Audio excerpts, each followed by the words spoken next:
Hey there folks, welcome to another episode of Eats by Duo. Now I know it's been a hot minute since I've done one of these, mainly because I did go back to work briefly, but here we are, we're in lockdown again, so I figured I'd start cranking out more video series for you guys.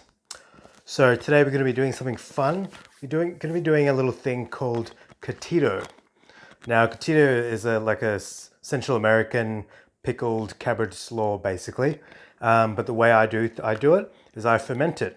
And Curtido is actually really great on all sorts of things. Like in Central America, they commonly put it on pupusas, but it's also great on tacos, burgers, sandwiches, breakfast burritos, pretty much everything that you might need something that has a bit of a, acidic kick to it.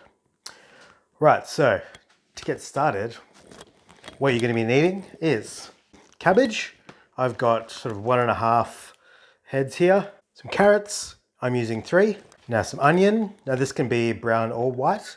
I like using white, I'm using about 1.5 of those. Some sort of chili, that's totally up to you depending on what you like and what your sort of heat tolerance is. I'm using a couple of these big ass habaneros here. If you don't like it too spicy, you can use other things like jalapeno, or if you want it even spicier, throw a few extra ones of these in there. Some good quality salt. I've got some kosher salt here. Some oregano. I'm using Mexican oregano, just a little bit more pungent. Gonna need some clean jars, some scales, some sort of measuring spoons, and something to pound the cabbage with. Now I'm using this old muddling stick. You could also use like a mortar and pestle.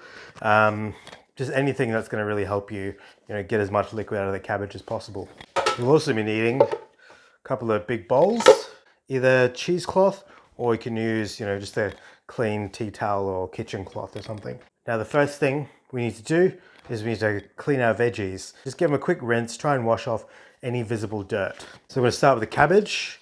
Now as you can see, there's some older sort of leaves here. Those can just get torn off and thrown straight into compost or whatever. Now what I would also do is save a few of the outer leaves that are a bit in better condition, a bit cleaner, and maybe chuck them in a Ziploc bag and freeze them, or chuck them in the fridge if you're going to be using them again soon, because what they're great for is a little covering for the top of your ferment to stop any oxygen from getting in. So I'm just going to go ahead and give these a bit of a wash. Right, now that I've washed all my vegetables, it's time to get cutting.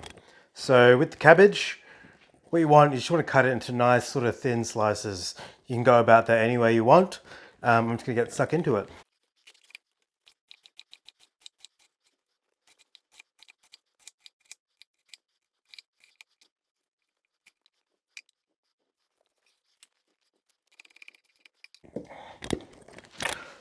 Alrighty, so as you can see, I've got all my cabbage there sliced up, ready to go. And like I said in the beginning, make sure you keep a couple of those outer leaves there, because they're going to make a great little lid for your ferment. Now we're on to chopping up our other vegetables. So just like the cabbage, all we want is just thin slices so that everything that's going to be in that jar is all pretty even and consistent. Now with the carrots, now if you want to, you can julienne it really finely or whatever, but it kind of makes more sense just to grate it. So that's what I'm going to do. Alrighty, now that all my vegetables are chopped up, now it's time to salt them. The only issue is pretty much all my big bowls here are filled, so I need to figure out something else. One second. You beauty. So go ahead and grab your scales and whatever large vessel you've got to throw everything into, turn it on and chuck everything in except for your little layers there.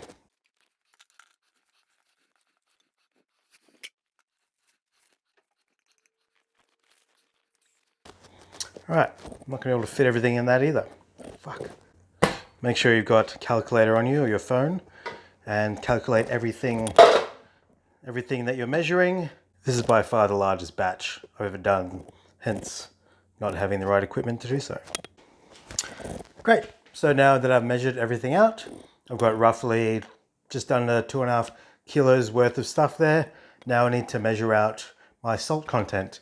Now with fermenting, you want a salt content that's basically between 2 and 3% of the total weight of everything here. Now, because we're not going to be using a brine or any kind of additional water, we just need to chuck the salt straight into all these things here. So I'm just going to go ahead and work out my percentage, and we'll get stuck into the next part. Right, so I've worked out my salt content that I need, and it's just under 50 grams there. What I would do now is grab your salt, and in a separate vessel, measure out how much salt you need. Now you can use a regular scale, but I like using a little micro scale just to be a little more accurate. Now, because I've got so much here, I've had to split everything between 3 different vessels, which is going to be a massive pain in the ass, but that's my problem to deal with. And so grab your salt and just sort of spread it out amongst each of your vessels. Then once you've done that, what I would do is get a set of clean hands and just sort of gently massage the salt into everything in there. And what's that's going to start doing is it's going to start pulling out all the water out of the cabbage and the carrots, and that way it kind of makes its own brine, and that's what you're looking for.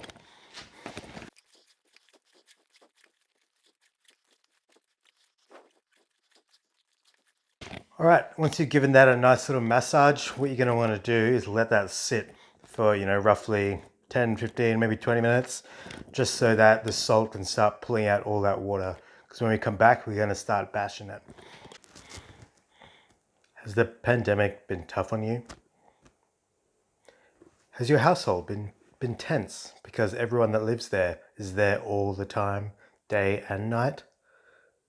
Perhaps you're frustrated with all these COVID deniers. You think it's all a hoax. Or all the idiots that just refuse to wear a mask despite, health concerns and everyone else around them. Well, this is the perfect activity for you, my friends. This is where you can relieve those frustrations. So now that I've left my cabbage mix to sit in with the salt for about 20 minutes now, there's a little bit of liquid has sort of come out of it. So now it's time to get the rest out. So with whatever implement you've chosen, grab that, make sure it's clean, and we're just going to literally just pound the cabbage to release all the liquid. One hot tip. As you're pounding away there, make sure not to hit down too hard and keep your face away from it, because there is chili in there, and that could splash up and get you in the eye. Now that you've pounded that cabbage real good and it's released all that lovely salty liquid for you, it's now time to spice things up a bit. Because of all the pounding, I managed to consolidate all my cabbage mix into one vessel. As you can see, the volume of it has reduced quite significantly, so I can mix it all together, which is awesome. For this next step, this is where we add our seasoning. So I'm going to start off with some oregano, which is pretty traditional. I've got a Mexican oregano here, but regular oregano will do just fine. I'm going to throw in about a tablespoon and a half. Then you're going to want some cracked pepper, just as much as you think you might need. Right, now this is where I'm going to mix things up a little, just for something to be different. Got some cumin seeds here, 3/4 of a tablespoon of that. And I've also got some coriander seeds, so I'll do about half a tablespoon of that. And my last little seasoning is going to be some dried epazote. Now, epazote is a sort of Mexican herb. It's basically a leaf that has this real kind of fresh flavor to it. It's kind of citrusy, kind of minty. Kind of reminds me a little bit of like a more pungent marjoram, perhaps. But that's just going to help freshen this up a little. So I'm going to throw in about 3/4 of a tablespoon of that. And you're just going to want to mix that all through real nice. All right, so that's our curtido done and now ready to ferment. So last thing we have to do really is just throw it into the jars. How you do this, it's up to you. I'm going to be using my hands because it's easy, but also you're going to want to get yourself a spatula of some sort with like a nice flat edge to it. That way you can scrape off as much of the sort of salty liquid and the mix as possible. Try and get as much as you can so that you can keep the salt content still the same.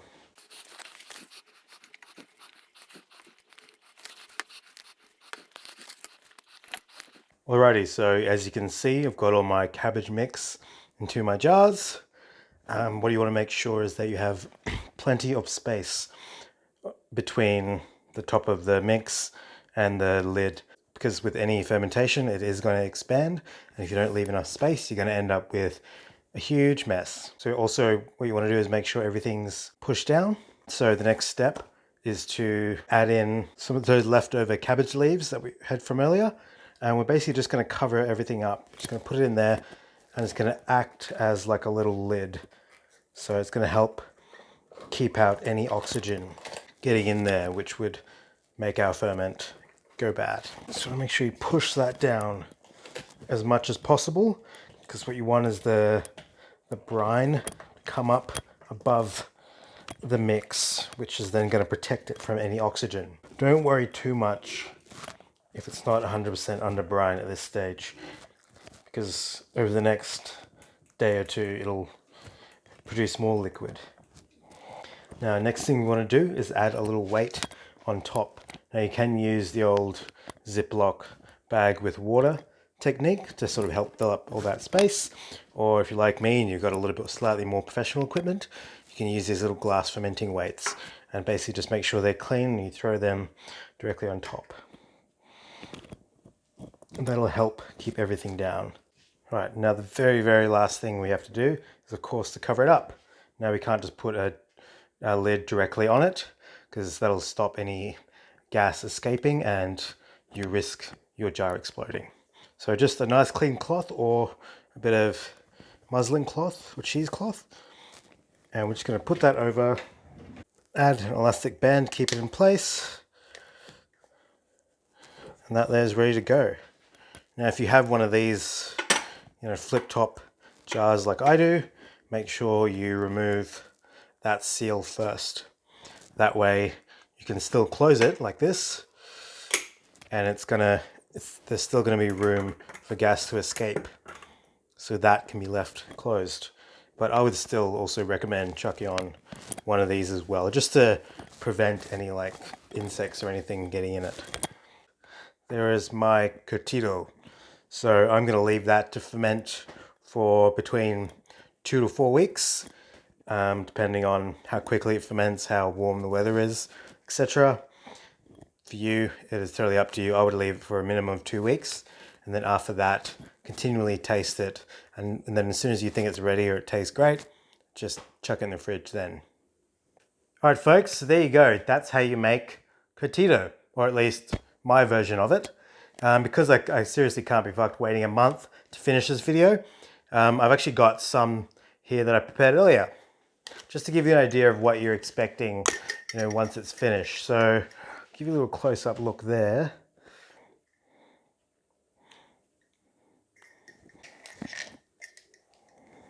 So as you can see, if you're familiar with, sauerkraut or kimchi, that's kind of the consistency you're looking for. So think of this as like the Latin American sauerkraut. Now that, of course, like I said earlier, is fantastic on just about anything that you would normally put, slaw or sauerkraut on. Things like tacos, pupusas, quesadillas, burritos, fuck, just about anything. Hot dogs, lots of things. It's so delicious, and it just really adds that nice tangy edge to it. So thank you so much for watching this episode of Eats by Dro. If you haven't already and you like this episode, please, throw me a like and subscribe. If you'd like to see me do anything in particular on this show, leave a comment below. If you have any tips or suggestions or feedback, honestly, I'd love to hear it. Thank you so much. Thanks for watching, folks. See you later.